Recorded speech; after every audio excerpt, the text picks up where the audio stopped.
ये तो हो गए भाई हमारे फॉस्फोलिपिड, ठीक है, फॉस्फोलिपिड हो गए। उसके बाद इसमें कहीं कहीं क्या है, कोलेस्ट्रॉल जुड़ा हुआ है, और उसके अलावा इसमें प्रोटीन के ब्लॉक्स भी हैं। देखो हमने क्या किया है, कोलेस्ट्रॉल को डॉट फॉर्म से शो किया और प्रोटीन को हमने सर्कल के फॉर्म में शो किया, जिसको हमने फिल नहीं किया है, ठीक है। तो यहाँ पर इस तरीके से समझना कि ये वाला जो पार्ट है ये क्या हो गया, हमारा प्रोटीन हो गया, ये हमारे फॉस्फोलिपिड हो गया, और ये हमारा क्या हो गया, कोलेस्ट्रॉल हो गया। This is cholesterol, this is protein and this is phospholipid,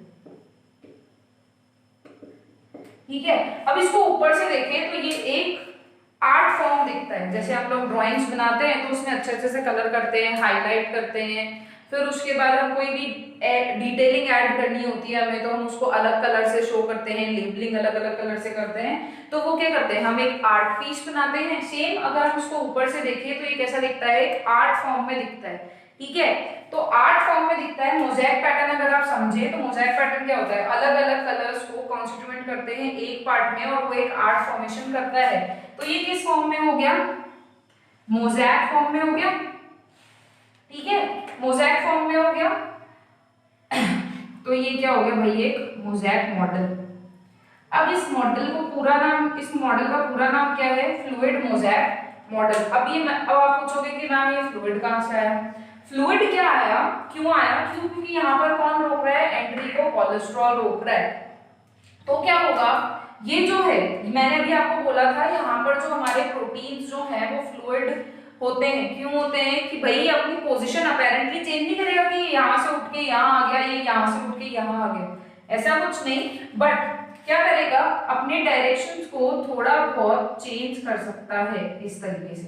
ये इधर मूव कर सकते हैं, ये वाले जो मॉलिक्यूल्स हैं थोड़ा बहुत इधर उधर मूव कर सकते हैं। तो इनके जो मूवमेंट है उस टर्म को हमने किससे डिफाइन कर दिया, फ्लूइड। पैटर्न बन रहा है तो हमने क्या बोला, मोज़ेक। तो फ्लूइड मोज़ेक मॉडल जो है वो बताया गया था 1972 के अंदर, यानी सेल मेम्ब्रेन का जो स्ट्रक्चर है उसे डिटेल्ड पढ़ा गया था ये रहा, और उसको नेमिंग क्या दी गई थी, fluid mosaic model, in the year of 1972, ठीक है। तो हम लोगों ने अब तक क्या पढ़ा कि सेल मेम्ब्रेन जो है वो तीन चीजों की बनी हुई है, फॉस्फोलिपिड, कोलेस्ट्रॉल, प्रोटीन, जिसके अंदर हम फॉस्फोलिपिड के स्ट्रक्चर की बात करें तो वो कुछ इस तरीके का होता है, जिसके अंदर एक फॉस्फेट होता है, ग्लिसरॉल की बैकबोन होती है, और उसके अलावा फैटी एसिड होते हैं। अपर एंड जो है वो हाइड्रोफिलिक होता है, लोअर एंड जो है हाइड्रोफोबिक होता है, और कुछ इस तरीके का अरेंजमेंट हमें देखने के लिए मिलता है, जिसका अगर हम अपर व्यू देखें तो वो एक मोज़ेक फॉर्म में दिखता है, जिसे हमने, और इसे नेम क्या दिया गया, इस मेम्ब्रेन को फ्लूइड मोज़ेक मॉडल नेम दिया गया इन द ईयर ऑफ 1972। तो अब अगर इसके अंदर हम बात करें, अब इसके अंदर किस चीजों की एंट्री दी जाएगी, किस चीजों की एंट्री नहीं दी जाएगी, उसको समझते हैं। अब देखो सेल मेम्ब्रेन जो होती है वो कैसी, क्या किस चीजों को पसंद करते हैं, सेल मेम्ब्रेन जो है स्मॉल, जितना छोटा मॉलिक्यूल होगा और जितना नॉन पोलर होगा, ठीक है, पोलर नॉन पोलर आपको केमिस्ट्री के अंदर पढ़ने के लिए मिलेंगे। तो जितना स्मॉल मॉलिक्यूल होगा और जितना नॉन पोलर मॉलिक्यूल होगा, जितना स्मॉल और नॉन पोलर मॉलिक्यूल होगा, सेल मेम्ब्रेन उसको पास होने देगा अपने अंदर से, ठीक है। अब पास होने देगा तो हम इसके अंदर कुछ एग्जाम्पल देखते हैं कि भाई स्मॉल और नॉन पोलर के हम लोग एग्जाम्पल्स देख के देखते हैं कि भाई स्मॉल और नॉन पोलर, या फिर ऐसे किन किन चीजों को हमारे सेल मेम्ब्रेन जो है वो पास ऑन होने देगी। स्मॉल और नॉन पोलर की बात करें तो O2 and CO2, O2 CO2 हो गया, तो ये गैसेस हो गई। अब ये गैसेस हैं तो गैसेस के मूवमेंट को जो हमारी सेल मेम्ब्रेन है वो इजीली क्या करेगी, फास्टली मूव करेंगे सेल मेम्ब्रेन। ये सेल मेम्ब्रेन हो गई भाई, ये गैसेस हो गई, तो इसके अंदर से सेल मेम्ब्रेन जो है ये हाइड्रोफिलिक है या हाइड्रोफोबिक है। अब इसके अंदर से इजीली पास हो जाएगी, क्यों, क्योंकि यहाँ पर वाटर तो है नहीं, इसको पानी से डर है, पर ये तो गैसेस है तो इजीली मूव हो जाएगा, ठीक है। तो it is movable, easily move कर पाएंगे। ठीक है, सेकेंड हम बात करते हैं स्मॉल, ये तो हमारा फर्स्ट हो गया। ठीक है, सेकेंड हम बात करते हैं हमारा मॉलिक्यूल कैसा है, स्मॉल है पर कैसा है, पोलर है। अब स्मॉल और पोलर की अगर हम बात करें तो स्मॉल और पोलर में हम लोग एग्जांपल ले सकते हैं भाई, वाटर हो गया और क्या हो गया, इथेनॉल हो गया। वाटर इजीली मूव कर सकता है सेल मेम्ब्रेन के थ्रू, यस इफ क्या हो, यहाँ पर मूवमेंट जो होगा वो फास्ट होगा स्लो होगा, ये देखते हैं। अब देखो ये वाला एंड जो है वो कैसा है, हाइड्रोफिलिक, तो ये तो जाने देगा पर ये एंट्री को क्या करेगा, रोकने की कोशिश करेगा। तो यहां से यहां तक वाटर को जाने में क्या होगी, थोड़ी बहुत प्रॉब्लम आएगी, पर अपर लेयर और आउटर लेयर से वाटर जो है एंटर और एग्जिट हो सकता है, यानी परमिट तो कर रही है मेम्ब्रेन की भाई वाटर और पास हो सकते हैं। इथेनॉल यहाँ पे कुछ नहीं है, हमारा सिंपल फॉर्म ऑफ अल्कोहल है। ठीक है, तो ये जो है ये मूव करेगा, क्यों, क्योंकि यहाँ पर हाइड्रोफिलिक एंड्स है तो ये तो इसको परमिट देंगे, पर ये क्या करेगा, स्लो मूव करेगा, क्यों, क्योंकि अंदर कौन से एंड है भाई, हाइड्रोफोबिक एंड है, जो क्या करेंगे, एंट्री को रोकेंगे। थर्ड केस की अगर हम लोग बात करें यहाँ पर, तो थर्ड में हमने क्या लिया, हमारा मॉलिक्यूल तो ले लिया हमने बड़ा, पर क्या ले लिया, नॉन पोलर। देखो भाई सेल मेम्ब्रेन को क्या पसंद है, स्मॉल और नॉन पोलर मॉलिक्यूल पसंद है, तो ये स्मॉल था, ये स्मॉल था, ये नॉन पोलर था तो इजीली फास्ट मूव कर गया, ये स्मॉल था पर पोलर था तो इसलिए स्लो मूव किया पर मूव कर गया। ये लार्ज है और ये नॉन पोलर है तो ये मूव करेगा, हाँ करेगा, क्यों भाई, क्योंकि ये नॉन पोलर है। तो अब इसका एग्जांपल अगर हम लोग ले तो ये हो गया भाई बेंजीन ले लो, बेंजीन। फन फैक्ट ये है कि काफी सारी लैब्स के अंदर बेंजीन जो है वो काम में लिया जाता है, पर साइंटिस्ट की डिस्कवरी से ऐसा पता चला है कि सेल में बेंजीन जो है हमारी सेल मेम्ब्रेन के अंदर पेनिट्रेट तो कर सकता है, क्यों कर सकता है, क्योंकि नॉन पोलर है, पर ये हमारी बॉडी के लिए या फिर किसी भी ऑर्गेनिज्म की बॉडी के लिए क्या होता है, हार्मफुल या हजार्डियस हो सकता है। तो यहाँ पर मूवमेंट तो करेगा, पर मूवमेंट जो है वो कैसे करेगा, नॉन पोलर है पर मॉलिक्यूल कैसा है, बड़ा है। ठीक है, यहाँ पर देखने वाली चीज है, मॉलिक्यूल जो है वो कैसा है, बड़ा है, तो यहाँ पर मूवमेंट जो होगा वो कैसा होगा, काफी स्लो होगा, स्लोली मूव करेगा। ठीक है, यहाँ पर क्या है, स्मॉल है पर पोलर है इसलिए धीरे मूव कर रहा है। यहाँ पर जो कंडीशन सेल मेम्ब्रेन को चाहिए, स्मॉल और नॉन पोलर को दोनों ही कंडीशन है, इस वजह से यहाँ पर क्या करेगा, फास्टली मूव करेगा।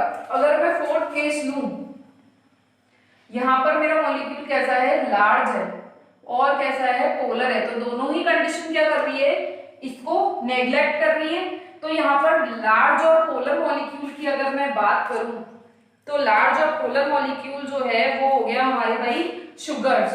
ठीक है, शुगर्स कौन कौन सी हो जाती है फिर हमारी बॉडी में, ग्लूकोज, फ्रक्टोज, इस फॉर्म में होती है शुगर, है ना। तो ग्लूकोज और फ्रक्टोज कैसे है, लार्ज और पोलर है, तो ये मूव करेंगी क्या, दोनों ही कंडीशन को चेक करो, सेल मेम्ब्रेन की कंडीशन से मूव कर रही है क्या, लार्ज स्मॉल मॉलिक्यूल को करेगी, लार्ज को नहीं करेगी, नॉन पोलर को करेगी, पोलर को नहीं करेगी। तो यहाँ पर जो है ये नॉन मूवेबल होगा, ये मूव नहीं कर सकता, यानी हमारी सेल मेम्ब्रेन जो है इसे अलाउ नहीं करेगी अपने अंदर से पास होने के लिए। तो शुगर्स जो हैं वो सेल मेम्ब्रेन के अंदर से कभी भी पेनिट्रेट नहीं कर सकती है। और फिफ्थ अगर हम बात करें इसमें चार्ज मॉलिक्यूल्स की, तो चार्ज मॉलिक्यूल्स भी कभी भी मूव नहीं कर सकते हैं। ठीक है, चार्ज मॉलिक्यूल्स की अगर मैं बात करूं यहाँ पर लिख देते हैं हम लोग फिफ्थ चीज, चार्ज मॉलिक्यूल्स। चार्ज मॉलिक्यूल कौन से हो गए भाई, क्लोरीन हो गया, नेगेटिव चार्ज हो गया, Na पॉजिटिव हो गया और बहुत सारे हो गए। ये सब जो हैं ये कैसे हैं, ये क्या करेंगे, नॉन मूवेबल होते हैं, यानी सेल मेम्ब्रेन इनको पास होने की परमिशन नहीं देगा अपने अंदर से। तो कौन सी दो चीजों को सेल मेम्ब्रेन अपने अंदर से पास नहीं होने देगा, चार्ज मॉलिक्यूल और लार्ज और पोलर मॉलिक्यूल को अपने अंदर से पास होने नहीं दे सकता। पर स्मॉल और पोलर तो मूव करेंगे, बहुत जल्दी मूव कर जाएंगे, स्मॉल और पोलर भी मूव करेंगे पर स्लो मूव करेंगे और लार्ज और नॉन पोलर भी मूव करेंगे। क्यों? क्योंकि यहाँ पे कंडीशन कौन सी आ रही है? नॉन पोलर आ रही है। इस वजह से यहाँ पर क्या है, ये मूव करेंगे पर बहुत ही धीरे मूव करेंगे। ये हो गए सेल मेम्ब्रेन की बात। अब हमने फ्लूइड मोज़ेक मॉडल समझ लिया, हमारे फॉस्फोलिपिड्स और इन सबको हमने समझ लिया। अब हम बात करेंगे प्लाज्मा मेम्ब्रेन की। सेल मेम्ब्रेन हमने बोला, सेल मेम्ब्रेन जो है वो एनक्लोज करता है सेल को। अब प्लाज्मा मेम्ब्रेन जो है वो एनक्लोज, जैसे कि अभी मैंने स्टार्टिंग वीडियो के स्टार्टिंग में आपको बोला था कि प्लाज्मा मेम्ब्रेन जो है सेल ऑर्गेनेल्स को क्या करता है? एनक्लोज करता है। ठीक है, प्लाज्मा मेम्ब्रेन जो है वो किसको एनक्लोज करेगा? हमारे सेल ऑर्गेनेल्स जो होते हैं उनको एनक्लोज करेगा। Encloses cell organelles. ठीक है, सेल ऑर्गेनेल्स को एनक्लोज करेगा। अब सेल ऑर्गेनेल्स को जब एनक्लोज करेगा तो क्या होगा? सेल ऑर्गेनेल्स को एनक्लोज कर रहा है तो फ्लेक्सिबल होगा। फ्लेक्सिबल होगा तभी तो मूव कर सकते। सेल मेम्ब्रेन जो प्लाज्मा मेम्ब्रेन की हम बात कर रहे हैं तो ये फ्लेक्सिबल होगा। सेल एनक्लोज कर रहा है, सेल ऑर्गेनेल्स को एनक्लोज कर रहा है। अब यहाँ पर फ्लेक्सिबल है तो इसके अब फ्लेक्सिबल है तो इसके अंदर प्लाज्मा मेम्ब्रेन का अगर मैं आपको एक एग्जांपल दूं तो अमीबा का एग्जांपल देके मैं आपको अच्छे से समझ में आ जाएगा कि फ्लेक्सिबल किस तरीके से होता है। और यहाँ पर एक टर्म आपको जो आएगी वो आपके डिफाइन के अंदर आ सकती है वो टर्म। अगर मैं अमीबा का डायग्राम बनाऊं तो अमीबा हम लोग ऐसे ही बनाते थे क्योंकि ये क्या होता है? एक सूडोपोडिया होता है। ये हो गया इसका न्यूक्लियस। ठीक है, अब यहाँ पर क्या होता है? ये सेल मेम्ब्रेन है, काफी फ्लेक्सिबल है। क्यों? क्योंकि अमीबा में हम लोग बोलते हैं ये जो होता है ये क्या होता है? सूडोपोडिया होता है। सूडोपोडिया क्या होता है भाई? फॉल्स फीट होते हैं। फॉल्स फीट मतलब उल्टे पैर। उल्टे पैर कैसे बोलते हैं? ये किसी भी तरफ मूवमेंट कर सकती है। किसके लिए? अगर इसे कोई भी न्यूट्रिएंट्स अगर चाहिए होता है तो ये क्या करेगी? अपने न्यूट्रिएंट लेने के लिए इस डायरेक्शन में यानी इन दोनों ही डायरेक्शन में या अपर या फिर डाउन डायरेक्शन के इधर भी मूव कर सकती है। अगर इसको मैं बताऊं, अगर आप समझो तो यहाँ पर अगर कोई भी एक फूड का मॉलिक्यूल आया है, ठीक है, अब क्या करेगा सेल मेम्ब्रेन? क्योंकि ये एक यूनिसेलुलर ऑर्गेनिज्म है, इसी को क्या करना है? अपनी जितनी भी मेटाबॉलिक एक्टिविटी है वो इसी को खुद को करनी है। तो वो सेल मेम्ब्रेन क्या करेगा? बड़ा होगा। ठीक है, और क्या करेगा? इस फूड मॉलिक्यूल को अपने अंदर एंगल्फ करने की कोशिश करेगा। ठीक है, फिर धीरे धीरे क्या होगा? ये फूड मॉलिक्यूल जो है वो एंगल्फ हो जाएगा अंदर। फूड मॉलिक्यूल अंदर पहुंच गया। ठीक है, तो मेम्ब्रेन की जो प्रोसेस होता है जिसके थ्रू क्या होता है?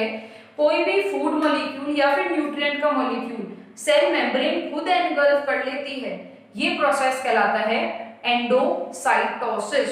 ठीक है, तो ये प्रोसेस जो है वो क्या हो गया? एंडोसाइटोसिस। एंडोसाइटोसिस को अगर हम डिफाइन करें तो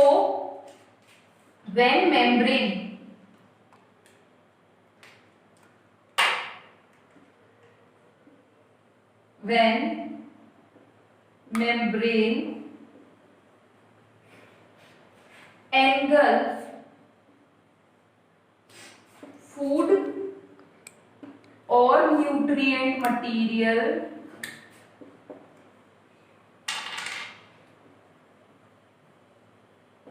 by itself, the process is known as endocytosis। जब जो मेम्ब्रेन होती है वो क्या करेगी? फूड के लिए न्यूट्रिएंट मटेरियल को जब एनगल्फ कर लेगी अपने अंदर, तो ये प्रोसेस क्या कहलाता है? एंडोसाइटोसिस कहलाता है। प्लाज्मा मेम्ब्रेन सेम बनी हुई होती है, बस डिफरेंस ये होता है सेल ऑर्गेनेल्स को एनक्लोज करती है और सेल मेम्ब्रेन जो है वो किसको एनक्लोज करती है? सेल को एनक्लोज करती है। तो अब हमने समझ लिया कि सेल मेम्ब्रेन क्या होती है, प्लाज्मा मेम्ब्रेन क्या होती है। अब हम बात करें अगर सेल वॉल की, तो सेल वॉल क्या होती है? अभी स्टार्टिंग में मैंने आपको बताया सेल वॉल जो है वो क्या होती है, किस के अंदर मिलती है? प्लांट सेल के अंदर मिलती है, एनिमल सेल के अंदर देखने के लिए नहीं मिलती है। तो अगर मैं सेल वॉल का अगर प्लांट सेल का अगर हम लोग डायग्राम बनाएं तो उसका डायग्राम कैसे बनेगा?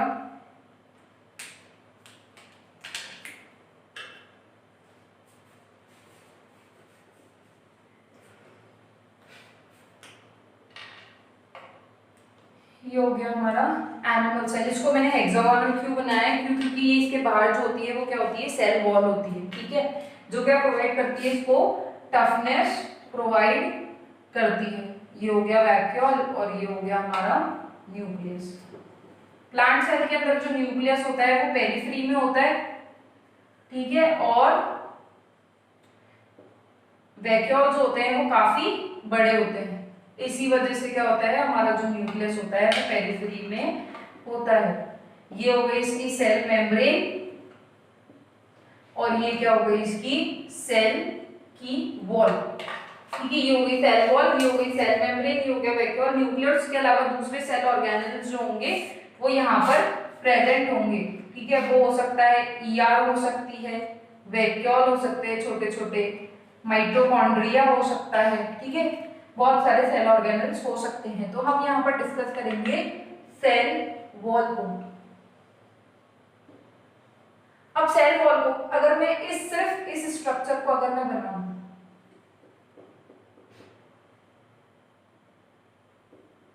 यहाँ पर मैं ये मैश लाइक स्ट्रक्चर इसलिए बना रही हूँ क्योंकि ये सेल वॉल को रिप्रेजेंट करेगा। सेल वॉल जो है वो एक मैश लाइक स्ट्रक्चर होता है। अगर हम इसको इतने से पार्ट को डिटेल अभी अगर बनाएंगे तो उसमें आपको देखने के लिए मिलेगा कि सेल्यूलोज जो है वो एक मैश फॉर्म, नेट फॉर्म में अरेंज होता है। नेट फॉर्म में अरेंज होने की वजह से यहाँ मैश की अपीयरेंस मिलती है। और ये जो छोटे छोटे जो यहाँ पर मैं ये मॉलिक्यूल्स बना रही हूँ ये होते हैं प्लाज्मोडेस्माटा।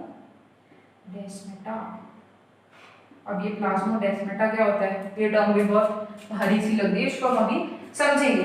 अगर मैं इसका यहाँ डिटेल स्ट्रक्चर बना तो वही सेल मेम्ब्रेन अभी सीखी थी हम लोगों ने बनाना। इस तरीके का स्ट्रक्चर होता है, लिपिड बाइलेयर स्ट्रक्चर होता है जो कि पास में होगा। अब ये तो सेल मेम्ब्रेन हो गई। अब इसके ऊपर हम लोग क्या बोल रहे हैं, सेल वॉल भी होगी। ये किसके अंदर मिलेगी? सिर्फ हमें देखने के लिए प्लांट सेल के अंदर हमें देखने के लिए मिलती है। कुछ फंजाइस के अंदर भी देखने के लिए मिलती है। प्लांट सेल के अंदर जो होती है किसकी बनी हुई होती है? पेक्टिन की बनी हुई होती है।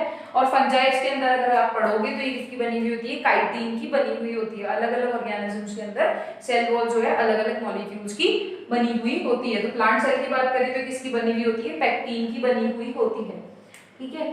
अब यहाँ पर ये तो हो गई हमारी सेल मेम्ब्रेन। अब इसके ऊपर क्या है, इस टाइप के कुछ ब्लॉक्स बने हुए होंगे। ये ब्लॉक्स है क्या? ये जो मैंने अभी आप वहां पर बनाया था मैश लाइक स्ट्रक्चर, ये वो मैश लाइक स्ट्रक्चर है। ये मैश लाइक स्ट्रक्चर क्या है अभी देखते हैं।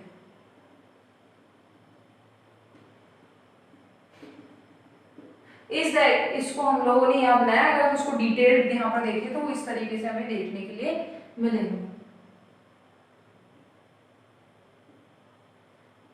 ये तो हो गया भाई किसकी बनी हुई है? ये हो गई पेक्टिन की बनी हुई। ये जो मैशेस हैं ये होते हैं किसके बने हुए होते हैं? सेल्यूलोज के बने हुए होते हैं, या फिर हम बोल सकते हैं किसके बने होते हैं? हेमी सेल्यूलोज के बने हुए होंगे।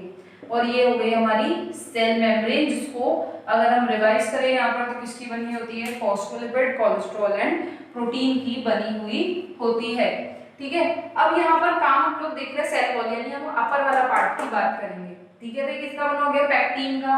अब हम दो प्लांट्स का एग्जांपल ले रहे हैं। एक हमने ले लिया एक छोटा सा प्री मैच्योर प्लांट जो मैच्योर नहीं हुआ है, दूसरा हमने ले लिया एक एग्जांपल ट्री का। तो यहाँ पर मैं एक ले रही हूँ एक स्मॉल प्लांट, ठीक है, और एक एग्जांपल की अगर हम बात करें तो ये है एक ट्री। अब इसकी स्टेम जो है यहाँ पर सेल वॉल लीव्स में भी होती है, स्टेम में भी होती है। स्टेम में जो पेक्टिन का कॉन्सेंट्रेशन होता है वो ज्यादा होता है। यहाँ पर अगर आप देखने के लिए अगर इस प्लांट को अगर हम मोड़ेंगे तो ये इजीली मुड़ जाएगा as compare to this tree. Tree की बात को हम इजीली नहीं मोड़ सकते हैं। क्यों? क्योंकि यहाँ पर क्या होगा, जैसे जैसे प्लांट मैच्योर होता जाता है तो सेल वॉल जो है वो काफी मैच्योर हो जाती है। अब देखो आगे वाला जो चैप्टर है टिश्यू, सेल के बाद आपका नेक्स्ट बायोलॉजी का चैप्टर होगा टिश्यू। टिश्यू के अंदर हम लोग पढ़ेंगे कि सेल डिफरेंशिएशन नाम का एक आपको वर्ड सुनने के लिए मिलेगा। सेल डिफरेंशिएशन होता क्या है, सेल अपने आप को क्या करता है, डिवाइड करता है। डिफरेंशिएशन यानी टू डिवाइड, सेल जो है वो डिवाइड करता है अपने आप को। अब सेल डिफरेंशिएशन, जब प्लांट कोई भी छोटा होता है, हम भी छोटे होते हैं तो हमारी बॉडी ग्रोथ करती है, एक एज आने के बाद हमारी बॉडी की जो ग्रोथ है वो भी रुक जाती है। सेम प्लांट्स के अंदर भी क्या होता है, एक लिमिट तक प्लांट की ग्रोथ होती है और उसके बाद जो कुछ सेल्स जो हैं वो प्लांट के ग्रो होना बंद हो जाते हैं। कभी स्टेम के ऊपर फ्रूट उगते हुए देखा है? नहीं। लीव्स के ऊपर फ्रूट उगते हुए देखा है? नहीं। कुछ पर्टिकुलर जगह होती है जहां पर ही क्या होगा, फ्रूट ग्रो करेगा, ठीक है। और फ्लावर्स भी वहीं ग्रो करते हैं। लीफ स्टेम के ऊपर ग्रो करेगी, लीफ बार्क के ऊपर आके चिपक के ग्रोथ नहीं होगी। तो हम लोग मेच्योर प्लांट्स के अंदर बात करें तो यहाँ पर सेल डिफरेंशिएशन जो है वो बंद हो जाता है। सेल डिफरेंशिएशन जो है वो बंद हो जाता है, इस वजह से यहाँ पर हमारी सेल वॉल जो है वो कैसी हो जाती है, मोर टफ हो जाती है as compare to premature plant. हम प्री मेच्योर प्लांट की अगर हम बात करें तो यहाँ पर सेल वॉल जो होती है वो लेस टफ होती है एज कंपेयर टू किससे, मेच्योर प्लांट से। पर मेच्योर प्लांट में क्या होता है, सेल डिफरेंशिएशन आगे जाके बंद हो जाता है। ये चीज आपको नेक्स्ट चैप्टर जो है उसके अंदर अच्छे से समझ में आ जाएगी, उसके बाद होप कि आपको एग्जांपल भी इजीली समझ में आ जाएगा। और मेच्योर प्लांट्स के अंदर सेल वॉल जो होती है वो काफी टफ होती चली जाती है। डिपोजिशन किसकी वजह से, पैक्टीन की वजह से। प्लांट सेल्स के अंदर आपने देखने सुना होगा कभी कि सेल्यूलोज होता है। प्लांट कुछ प्लांट्स होते हैं जिनको हम लोग जितने, जैसे हम लोग अलग अलग सब्जियों की बात करें, ग्रीन वेजिटेबल्स की, तो उनके अंदर सेल्यूलोज होता है। कुछ सब्जियां हम लोग कच्ची खा सकते हैं पर कुछ सब्जियों को हम लोग कच्चा नहीं खा सकते, डाइजेस्ट नहीं होती है, वोमिट हो जाती है। क्यों हो जाती है, क्योंकि हमारा जो स्टमक है या हम बोले हमारा जो डाइजेस्टिव सिस्टम है वो उनको डाइजेस्ट नहीं कर पाता है। क्यों, क्योंकि हमारा जो स्टमक है वो सेल्यूलोज को डाइजेस्ट नहीं कर सकता, ठीक है।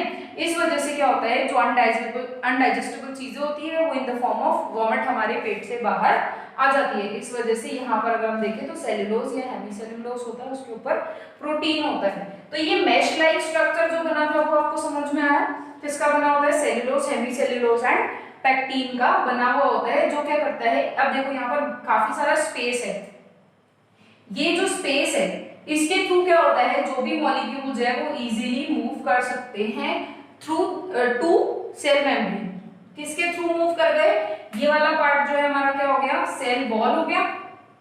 और इस सेल वॉल के बाद जो भी मूवमेंट हो रहा है वो किसके अंदर होगा, सेल मेम्ब्रेन। और सेल मेम्ब्रेन के अंदर किस तरीके से मूवमेंट होता है ये हमने पढ़ लिया है, ठीक है।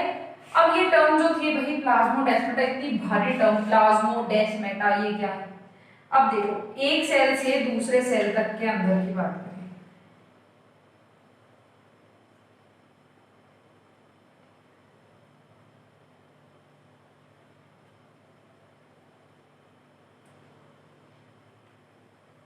इट इज फर्स्ट सेल, ये हो गया वैक्यूल, इसके अंदर हो गया न्यूक्लियस, ये हो गया वैक्यूल, ये हो गया, ये हमारा सेल का हो गया, ये सेल मेम्ब्रेन। और ये हो गया हमारा एक सेल से दूसरे सेल, ठीक है। ये हमारा फर्स्ट सेल हो गया, ये सेकंड सेल हो गया। सेल के अंदर क्या होता है, कुछ टनल या फिर हम बोल सकते हैं पैसेज होता है, ठीक है, जो अलाउ करता है कुछ पर्टिकुलर चीजों की डायरेक्ट एंट्री। बिना रुके वो इस गेट के थ्रू क्या कर सकते हैं भाई, मूवमेंट कर सकते हैं। ये गेट है जिसके थ्रू डायरेक्ट एंट्री ये लोग कर सकते हैं। तो डायरेक्ट एंट्री जिस पोर के थ्रू ये लोग करते हैं, that pore is known as plasmodesmata. Plasmodesmata कुछ नहीं है, एक पोर है जो डायरेक्ट एंट्री करता है किसकी, कुछ न्यूट्रिएंट्स या फिर कुछ मॉलिक्यूल्स की। कुछ न्यूट्रिएंट्स और कुछ मॉलिक्यूल्स को डायरेक्ट एक सेल से दूसरे सेल के अंदर ट्रांसमिट होने देता है। वो पोर जो है वो क्या कहलाता है, प्लाज्मोडेस्माटा। सेल वॉल को अगर हम रिवाइज करें, प्लांट सेल के अंदर होता है पेक्टीन की बनी हुई होती है। डायग्राम की बात करें तो हेक्सागोनल बनाया है, जिसके अंदर सेल वॉल जो है वो मेशी सा अपीयरेंस हम लोगों ने बनाया है। बाद में उसके अंदर सेल मेम्ब्रेन है, सेल मेम्ब्रेन के अंदर जितने भी सेल ऑर्गेनल्स होते हैं वो हैं। सेल वॉल को अगर मैं यहाँ पर डिटेल्ड बनाए तो हम लोग वो इस तरीके का मैश लाइक स्ट्रक्चर होता है। मैश लाइक स्ट्रक्चर सेल्यूलोज और हेमीसेल्यूलोज का बना हुआ होता है और उसके ऊपर पेक्टीन की वॉल होती है। जो क्या करती है, मैश लाइक अपीयरेंस जो है वो बहुत सारे मॉलिक्यूल्स को अपने अंदर से पास ऑन होने देता है, और उसके बाद जिस तरीके से सेल मेम्ब्रेन काम करती है उस तरीके से ये काम करेगा।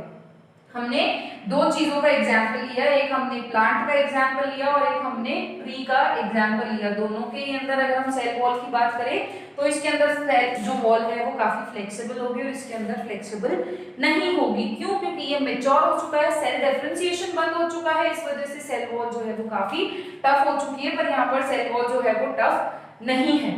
ठीक है, फिर उसके बाद हम बात करें प्लाज्मोडेस्माटा की, तो प्लाज्मोडेस्माटा जो है वो क्या है, एक पोर होता है जो एक सेल से दूसरे सेल के अंदर डायरेक्ट एंट्री प्रोवाइड कराता है कुछ न्यूट्रिएंट्स की।